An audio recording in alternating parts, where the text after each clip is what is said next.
Welcome to Audiobook 365 Stories. As I walked quickly, a cloud covered the moon, and suddenly a white figure appeared from the gray darkness. The figure was holding a child close to her chest and bending forward as she ran. She was running in the same direction as me but did not see me. She looked very scared and worried. She is being chased, I thought. Someone dangerous must be following her in this terrible night. I didn't want to make her more scared by following her, so I stood in her way to stop whoever was chasing her. As I stood there, watching her run away in the dark, I suddenly heard a quick, soft sound behind me. Before I could turn around, something jumped over my head, hit me hard on the forehead, and knocked me down. I got up right away, but all I saw was something white disappearing. I started running after the creature, with blood dripping from my forehead. I hadn't run far when a loud, desperate scream broke the quiet night. I ran faster, but I was afraid I might be too late. After a minute or two, I saw something white and low coming towards me in the moonlight. At first, I thought it was another animal because it was moving slowly, almost crawling with strange, painful jumps. I stepped out of its way and waited. As it got closer, I saw it was walking on 3 legs, holding its left front paw off the ground. It had many dark spots on its shiny white fur, and I could hear a quiet sound like water falling on grass. As it passed me, I saw something flowing from its lifted paw. It's blood, I thought. Someone else must have hurt the beast before me. But then, something strange happened. I felt sorry for the creature. Even if I had an axe in my hand, I couldn't have hit it. It limped away with slow, painful jumps until I couldn't see it anymore. The blood was still flowing onto the grass beside me. If it keeps bleeding like that, I thought, it will soon be too weak to hurt anyone. I kept walking, hoping to help the woman and also to meet the person who saved her. I saw her a little way off, sitting on the grass with her child in her lap. "Can I help you?" I asked. When she heard my voice, she jumped in fear and started to get up. I quickly sat down on the ground. "Don't be afraid," I said. "I was chasing the beast, but someone closer to you saved you." The beast passed me, and its paw was bleeding so much that it might be dead by now. "There is little chance of that," she said, shaking. "Don't you know whose beast that is?" I had some strange ideas, but I told her I knew nothing about the animal. I then asked what happened to the person who saved her. "What person?" she replied. "I didn't see anyone." "Then how did the monster get hurt?" I asked. "I hit her foot with a stone, as hard as I could." "Didn't you hear her cry?" "You are a brave woman," I said. "I thought it was you who screamed." "It was the leopardess," she said.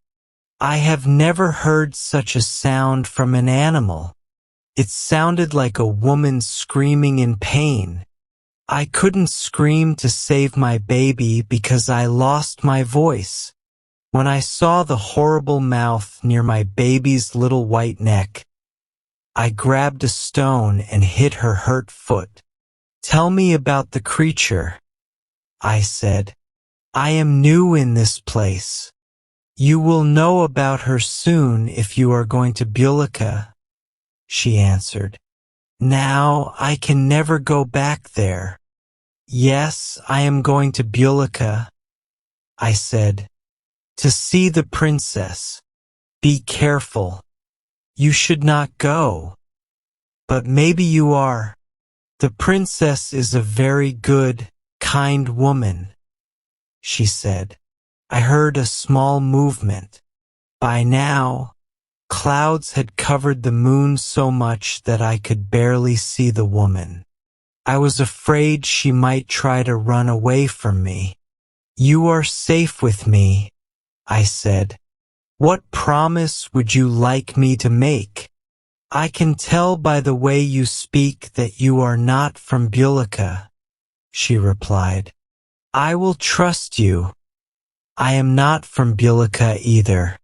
People from Bulika never trust anyone. If only I could see you, but I like your voice. Look, my baby is sleeping. The evil animal didn't hurt her. Yes, the leopardess wanted my baby, she said as she stroked the child. Then she would have killed me for taking my baby away. Some people say the princess has 2 white leopardesses, she continued. I only know one with spots. Everyone knows her. If the princess hears about a baby, she sends the leopardess right away to drink its blood, and then the baby either dies or becomes an idiot. I wanted to leave with my baby, but the princess was away from home. I thought I could wait until I felt a little stronger. But the princess must have taken the beast with her. When she was coming back, she found my trail. I heard the sniff-snuff of the leopardess behind me and I ran. Oh, how I ran! But my baby won't die. There is no bite mark on her. Where are you taking her? I asked. I'm going to a place that nobody talks about, she said. Why is the princess so cruel? I asked. There is an old prophecy that says a child will cause her death. That is why she refuses to marry anyone, the woman replied. But what will happen to her country if she kills all the babies? I asked. She doesn't care about her country. She sends witches to teach the women spells that keep them from having babies, and she gives them horrible things to eat. Some people say she works with the shadows to end our race. At night, we hear a strange beast looking for something, and we lie in bed, scared. The princess can tell where a baby is about to be born, and she waits at the door trying to get in.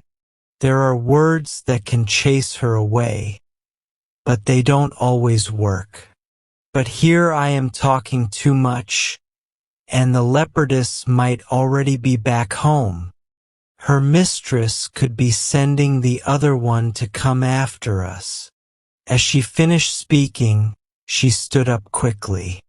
I don't think the beast will ever get back home, I said.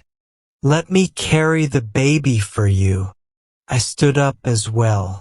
She didn't answer me. When I tried to take the baby, she held her even closer. I don't understand how the beast could have bled so much, I said, walking beside her. Listen to me, and don't go near the palace, she warned. At night, there are sounds inside, as if the dead are trying to scream, but cannot open their mouths. She suddenly said goodbye and left. It was clear she did not want to stay with me any longer. So, I stood there and listened to her footsteps slowly fade away on the grass.